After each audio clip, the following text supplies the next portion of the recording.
నమస్తేనా. నమస్తే అన్న. క్రికెట్ చూస్తుంటావుగా? తప్పకుండా కంపల్సరీ, అది రెగ్యులర్ అది మనకి. Indian cricket team captain Rohit Sharma గారు ఈ మధ్య వరుస ఫెయిల్యూర్స్ ఇబ్బంది పడుతున్నారు. నిన్నగా మొన్న ఆస్ట్రేలియా జరిగిన టెస్టులు కూడా ఆయన 2 సార్లు కూడా రావట్లా ఆయన నుంచి. ఎప్పుడో అంటే సంవత్సరానికి ఒకసారి ఏదో ఒక మ్యాచ్లో ఆడుతున్నారు. ఇదంతా ఎలా అయిపోయిందంటే కొంతమంది దీన్ని ట్రోల్ చేసి ఇంకెందుకే బాబు ఇంకెన్నాళ్ళు ఆడతావు, రిటైర్మెంట్ ఇచ్చేసి వన్డేలకి టెస్టులకు రిటైర్మెంట్ ఇచ్చే అనే టాక్ అయితే నడుస్తుంది. దీని మీద అభిప్రాయం ఏంటి? అదైతే రాంగ్ అనుకుంటా బ్రో, కంపల్సరీ. ఎందుకనంటే ఇప్పుడు మనము మహేంద్ర సింగ్ ధోనిని తీసుకున్నప్పుడు కూడా తను కొన్నిసార్లు ఏదైతే గేమ్స్ ఆడినప్పుడు ఏంటంటే తను రిటైర్ కావాలి.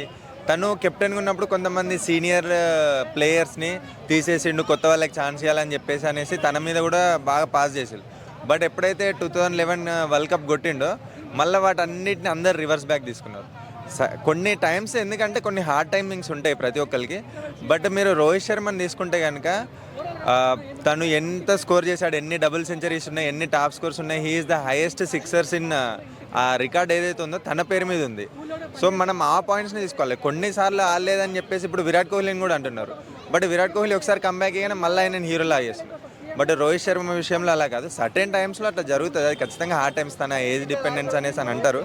బట్ ఖచ్చితంగా తను ఇప్పుడే రిటైర్మెంట్ ఇవ్వాల్సిన అవసరం అయితే లేదు. తను ఒక్కసారి కంబ్యాక్ ఇచ్చాడంటే మాత్రం తనని ఎవ్వడు ఆపలేరు. ఖచ్చితంగా తన దగ్గర నుండి మంచి స్కోర్ అనేది మనం ఎక్స్పెక్ట్ చేయొచ్చు కంపల్సరీ. తను అయితే ఇప్పుడే రిటైర్ కావాల్సిన అవసరం అయితే లేదు బ్రో, 100%. ఓకే అన్న, ఇప్పుడు చూస్తే ఇంటర్నేషనల్ క్రికెట్లో మన తెలుగు వాళ్ళు సిరాజ్ కానీ, మన నితీష్ కుమార్ రెడ్డి కానీ, అలాగే తిలక్ వర్మ, వీళ్ళందరూ కూడా మన తెలుగు వాళ్ళు చెప్పుకోవడానికి చాలా గర్వంగా ఉంది. వీళ్ళందరూ బాగా మంచి పర్ఫార్మెన్స్ ఇస్తున్నారు. అవును, రీసెంట్ గా ఇప్పుడు తిలక్ వర్మ కూడా వీళ్ళే కాంపిటీషన్ అయిపోయే సిచువేషన్ కూడా ఉంది. ఎలా చూడాలంటారు అసలు? ఖచ్చితంగా దానికైతే మనం యాజ్ ఏ తెలుగు ఆడియన్గా ఖచ్చితంగా దానికైతే నేను పాజిటివ్ రెస్పాన్స్ చాలా హ్యాపీగా ఫీల్ అవుతున్నాం బ్రో. ఎందుకంటే ప్రీవియస్లీ మన తెలంగాణ, ఆంధ్రప్రదేశ్, మన తెలుగు స్టేట్స్ నుండి ప్లేయర్స్ అనేది చాలా తక్కువ ఉండే. మనకి ప్రీవియస్లీ ఉన్నా కానీ వాళ్ళకంత ఫోకస్డ్గా వాళ్ళని సెలెక్షన్ చేసే ఛాన్సెస్ కూడా చాలా తక్కువ ఉండే. బట్ ఇప్పుడు అలా కాదు. ఎప్పుడైతే వీళ్ళు కొంచెము బాగా ఆడడము, మనకి ఐపీఎల్ రావడం వల్ల అక్కడ ఫోకస్ అవుతున్నారు. మెయిన్గా ఏంటంటే ఇప్పుడు తిలక్ వర్మ వచ్చేసి రీసెంట్గా ఆస్ట్రేలియా సిరీస్తో చాలా బాగా ఆడాడు.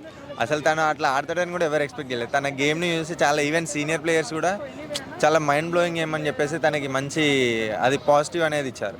సో ఖచ్చితంగా మన తెలుగు ప్లేయర్స్ ఇంకా ఇంక్రీజ్ కావాలని కోరుకుంటాం. ముగ్గురు ప్లేయర్స్లో 9 ప్లేయర్స్ వచ్చినా కానీ మనము ఆశ్చర్యపోవాల్సిన అవసరం లేదు. ఇప్పుడు ప్రజెంట్ ఉన్న సిచ్యువేషన్ అట్లున్నది. ఎందుకంటే కాంపిటీషన్ అనేది డే బై డే వాళ్ళ సెల్ఫ్గా ఇంప్రూవ్ చేసుకొని ఆడడానికి ట్రై చేస్తారు. కాబట్టి ఖచ్చితంగా అది మంచి హ్యాపీగా ఫీల్ అయ్యే పాయింట్ అది. Okay, thank you. Thank you bro.